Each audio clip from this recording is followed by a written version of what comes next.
Oke, perkenalkan nama saya Ana Indriani dengan NIM akhir 009. Di sini saya akan menjelaskan tentang mutu dan juga penjaminan mutu.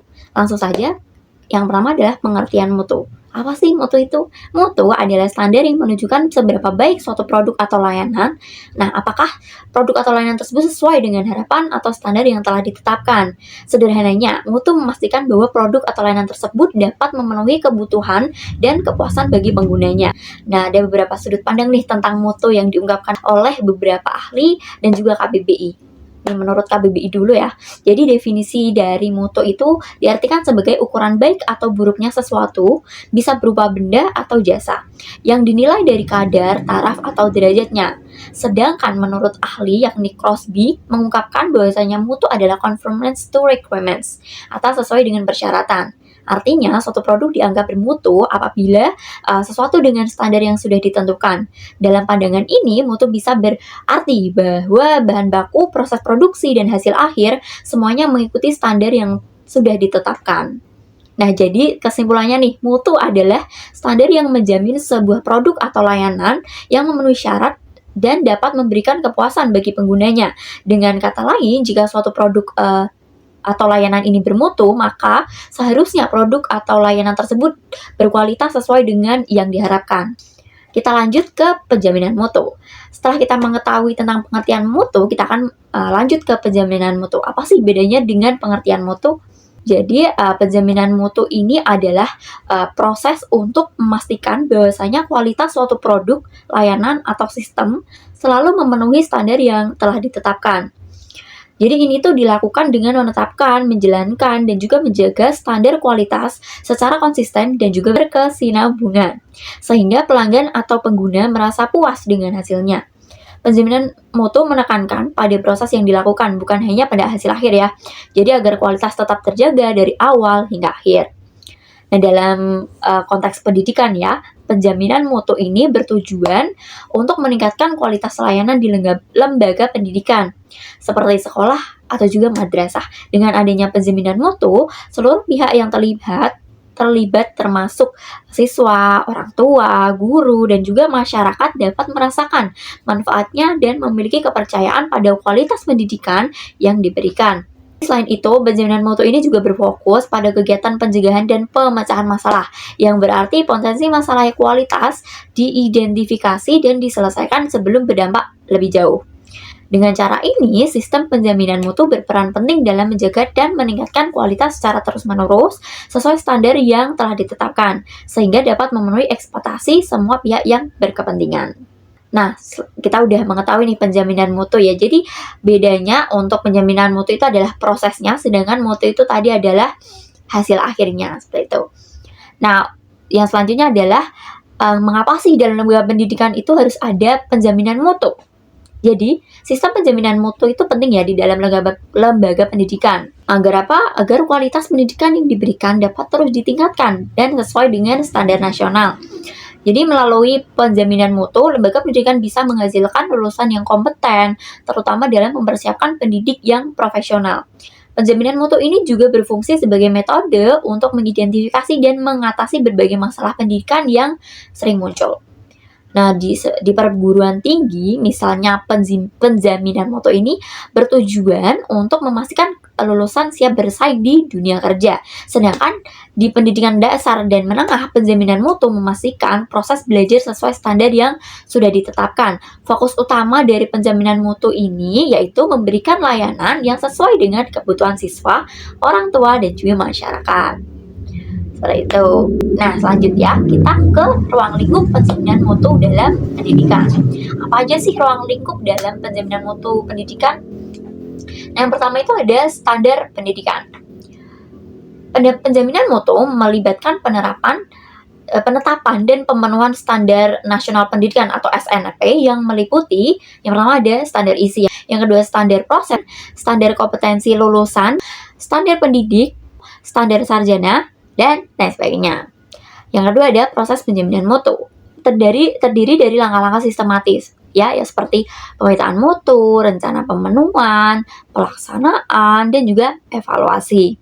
Yang ketiga ini ada evaluasi dan juga akreditasi.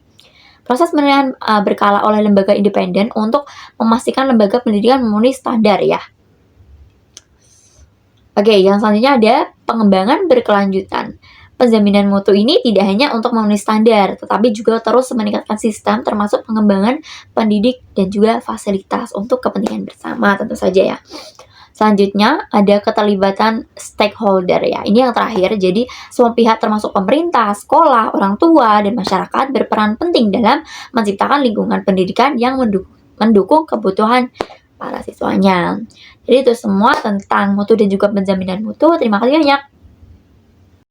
Oke, nah jadi yang selanjutnya adalah langkah-langkah penjaminan mutu pada suatu lembaga pendidikan. Jadi, langkah-langkah penjaminan mutu pada suatu lembaga pendidikan itu mengikuti langkah-langkah penjaminan mutu yang telah ditetapkan pada pasal 52 ayat 2 Undang-Undang Dikti, yaitu yang pertama adalah penetapan. Jadi, pada tahap pertama, suatu lembaga pendidikan itu harus menetapkan standar mutu yang harus dipenuhi lembaga pendidikan tersebut.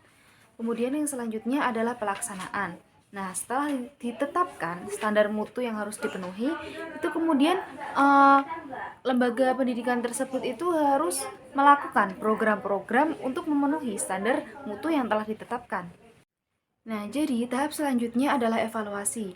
Nah, tahap evaluasi ini bertujuan untuk menilai sejauh mana program-program yang dilaksanakan oleh suatu lembaga pendidikan tersebut dapat memenuhi standar mutu yang telah ditetapkan. Kemudian yang selanjutnya adalah pengendalian. Nah, pengendalian ini bertujuan untuk memastikan bahwa program-program yang dilakukan oleh lembaga pendidikan tersebut itu sesuai dengan standar mutu yang telah ditetapkan. Kemudian tahap yang terakhir adalah peningkatan standar dikti.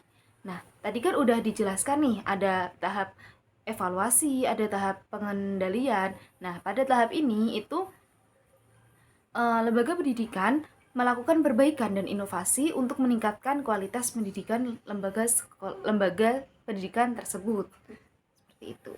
Selanjutnya adalah bagaimana sih sistem penjaminan mutu pada suatu lembaga pendidikan. Nah, jadi sistem penjaminan mutu pendidikan ini adalah proses untuk memastikan apakah kualitas pendidikan itu sesuai dengan standar yang telah diharapkan. Nah, sistem penjaminan mutu pendidikan ini meliputi beberapa langkah. Yang pertama adalah pemetaan mutu. Pemetaan mutu ini bertujuan untuk mengevaluasi kualitas pendidikan itu sesuai dengan standar nasional, yang mana nanti bisa dinilai apakah kualitas pendidikan tersebut itu sudah baik, apa ada yang perlu diperbaiki lagi. Tapi yang kedua ini itu adalah rencana penyusunan peningkatan kualitas pendidikan tersebut. Jadi kan tadi kan udah dipetakan nih yang perlu diperbaiki apa. Nah, kemudian tahap ini itu menyusun rencana apa yang harus diperbaiki dari kualitas pendidikan tersebut. Nah, langkah yang selanjutnya adalah implementasi rencana peningkatan mutu. Nah, jadi kan tadi udah disusun nih rencana peningkatan mutunya apa aja. Terus kemudian diimplementasikan rencana tersebut untuk meningkatkan kualitas mutu lembaga pendidikan tersebut. Kemudian yang selanjutnya adalah evaluasi. Nah, tahap evaluasi ini bertujuan untuk menilai apakah rencana peningkatan mutu tadi itu sudah berhasil atau belum, atau ada yang masih perlu ditingkatkan lagi. Tahap yang terakhir adalah penetapan standar mutu. Nah, tadi kan langkah-langkah sebelumnya kan udah membahas apa yang harus dilakukan untuk memperbaiki standar mutu tersebut. Kemudian pada tahap ini itu ditetapkan standar mutu yang harus dipenuhi agar kualitas pendidikan itu semakin baik. Nah, jadi setelah melaksanakan langkah-langkah tersebut itu lembaga pendidikan itu dapat memastikan bahwa fasilitas, proses, dan kualitas pendidikan itu sudah sesuai dengan yang standar yang telah diharapkan. Selanjutnya, siapa sih yang bertanggung jawab pada penjaminan mutu pada suatu lembaga pendidikan? Nah, jadi yang bertanggung jawab pada penjaminan mutu di suatu lembaga pendidikan itu meliputi berbagai pihak, seperti pemerintah, kemudian lembaga penjaminan mutu pendidikan, kemudian tenaga pendidikan seperti guru dan kepala sekolah. Dan dari segi pengorganisasiannya, suatu lembaga pendidikan tersebut dapat membentuk suatu tim yang terdiri dari guru, kepala sekolah, dan tenaga pendidikan yang lain untuk mewujudkan kualitas pendidikan yang lebih baik. Kemudian yang selanjutnya adalah apa itu akreditasi sekolah atau madrasah. Nah, jadi akreditasi sekolah atau madrasah merupakan suatu proses evaluasi untuk memastikan kelayakan dari suatu lembaga pendidikan. Jadi, proses akreditasi ini mencakup berbagai aspek, mulai dari manajemen, kurikulum, dan proses pembelajaran dan hasil dari lembaga pendidikan tersebut. Kemudian, tujuan dari proses akreditasi ini adalah untuk memastikan bahwa lembaga pendidikan tersebut itu sudah memenuhi standar mutu yang telah ditetapkan. Baik, saya akan menjelaskan tentang mengapa sekolah atau madrasah itu harus diakreditasi dan apa tujuan serta manfaatnya. Yang pertama, berdasarkan prinsip standar nasional. Jadi mengapa sekolah itu harus diakreditasi? Karena menurut standar nasional, sekolah yang baik dan berkompeten untuk dijadikan sekolah atau dijadikan suatu tempat pendidikan yaitu dengan adanya akreditasi. Yang kedua, apakah sistem berjalan dengan lancar atau tidak? Nah, kita memiliki standar kompetensi nasional bahwa sekolah yang bagus yang dijadikan untuk suatu tempat pendidikan itu harus memiliki standar dan sistem yang berjalan dengan sesuai serta yang bertujuan penting untuk mengembangkan pendidikan nasional. Yang selanjutnya tentang kelayakan sekolah. Nah, kelayakan sekolah ini penting untuk dilakukan dengan adanya akreditasi. Dengan adanya akreditasi, maka hal-hal yang menyangkut tentang persekolahan dan tentang sarana dan prasarana sekolah itu akan terlihat. Bagaimana hal-hal yang selayaknya harus diterapkan di sekolah-sekolah pada umumnya, tentang fasilitas, kelayakan sarana dan prasarana, guru maupun peran-peran pendidik yang lainnya. Yang terakhir yaitu dengan adanya evaluasi. Jadi sekolah harus diakreditasi karena tujuannya untuk adanya evaluasi. Sekolah tanpa evaluasi merupakan suatu sekolah yang kurang berkompeten. Jadi untuk menjadikan sekolah itu layak untuk dijadikan tempat menimba ilmu harus adanya evaluasi. Nah, dengan akreditasi inilah evaluasi akan berjalan dan evaluasi akan bisa diambil dari akreditasi. Yang selanjutnya yaitu bab ke-10. Siapa pihak yang berwenang untuk melaksanakan akreditasi? Jadi, dalam slide ini dijelaskan bahwa dua pihak berwenang yang dapat melaksanakan akreditasi. Yang pertama, BANSORM, yaitu Badan Akreditasi Nasional Sekolah maupun Madrasah. Badan Akreditasi Nasional ini bertujuan untuk mengakreditasi seluruh sekolah atau tempat pendidikan di seluruh Indonesia.